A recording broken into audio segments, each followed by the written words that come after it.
பீதா சுதன் பரிசுத்தாவின் பெயராலே ஆமேன். மரியே வாழ்க.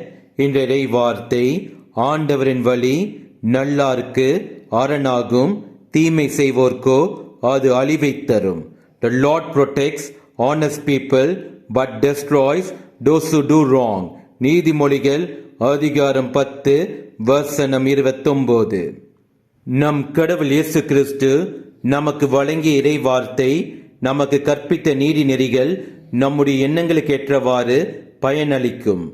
நல்ல எண்ணங்களை கொண்டிருந்தால் நம் கடவுள் இயேசு கிறிஸ்துவின் இறை வார்த்தை நமக்கு ஆறுதலையும் சமாதானத்தையும் நீதி ஆயுளையும் பாதுகாப்பையும் தரும். அதனால் நாம் ஒவ்வொருவரும் நல்ல எண்ணங்களை கொண்டு பிறருக்கு எந்த கெடுதல் நினைக்காமல் வாழ்ந்தால் நம் வாழ்வு வளம் நிறைந்ததாக அமையும். இயேசுவுக்கே புகழ். மரியே வாழ்க.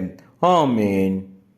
பரிசுத்தம் இல்லா இவ்வுலகில் பரிசுத்தமாய் ஜீவிக்க, பரிசுத்தமில்லா இவ்வுலகில் பரிசுத்தமாய் ஜீவிக்க, பரிசுத்தமான இரத்தத்தால், பரிசுத்தமான இரத்தத்தால் பரிசுத்தமாக்கிவிடும், பரிசுத்தமாக்கிவிடும்.